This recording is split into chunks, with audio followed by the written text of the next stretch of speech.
Halo semuanya, perkenalkan nama saya Sarah Melani, mahasiswa kelas 1D dengan NPM 251063108014. Video ini saya buat untuk memenuhi tugas mata kuliah fonologi yang diampu oleh Ibu Dr. Cut Nuraini, MPD.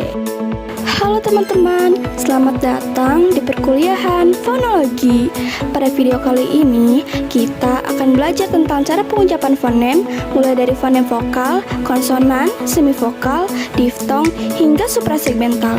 Yuk kita pahami bagaimana setiap bunyi bahasa terbentuk dan bagaimana cara pengucapannya dengan benar. Nah, yang pertama ada fonem vokal. Fonem vokal adalah bunyi yang dihasilkan tanpa hambatan udara di saluran bicara. Dalam bahasa Indonesia terdapat 5 fonem vokal utama, yaitu A, I, U, E, dan O. Vokal A diucapkan dengan mulut terbuka lebar, contohnya pada kata apa dan mata. Vokal I diucapkan dengan lidah di depan dan bibir menyeringai, contohnya pada kata ibu dan gigi. Vokal U diucapkan dengan bibir membulat dan lidah agak ke belakang, contohnya pada kata ungu dan burung. Vokal E diucapkan dengan lidah di tengah, contohnya pada kata lemah dan mereka. Dan vokal O diucapkan dengan bibir agak bundar, contohnya seperti kata obat dan toko. Sekarang kita masuk ke fonem konsonan.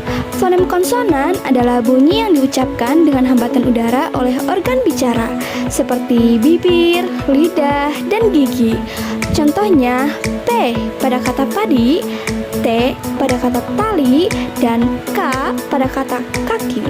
Setiap konsonan memiliki cara artikulasi yang berbeda-beda, tergantung pada posisi dan gerakan organ bicara yang digunakan.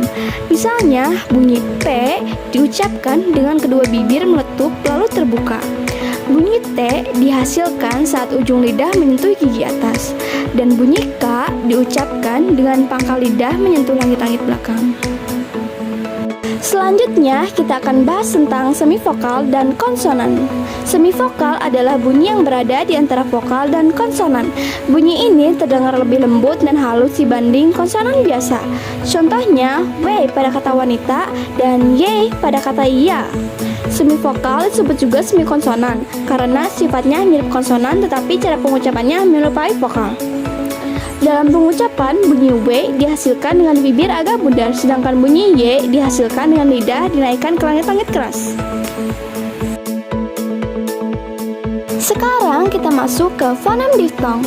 Fonem diftong adalah perpaduan dua bunyi vokal yang diucapkan dalam satu suku kata. Contohnya, ai pada kata pandai, au pada kata harimau, dan oi pada kata amboy. Saat mengucapkannya, posisi lidah berpindah dari satu vokal ke vokal lain dengan satu tarikan nafas, sehingga terdengar seperti satu bunyi yang mengalir. Itulah yang membuat diftong berbeda dari dua vokal yang diucapkan terpisah. Nah, yang terakhir kita masuk ke fonem suprasegmental. Fonem suprasegmental adalah bunyi yang memberi tekanan, nada, panjang pendek, dan intonasi dalam ucapan.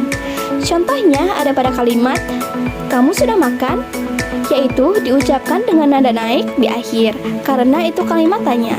Tapi kalau kamu sudah makan, nada suaranya turun di akhir, menandakan kalimat biasa atau berita.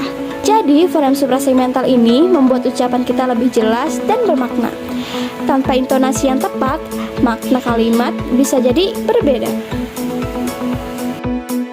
Nah, teman-teman, itu tadi penjelasan saya tentang pengucapan fonem, mulai dari fonem vokal, konsonan, semivokal, diftong, sampai suprasegmental.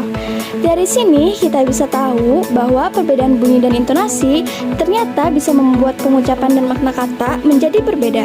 Semoga penjelasan ini bisa membantu teman-teman lebih mudah memahami materi fonologi.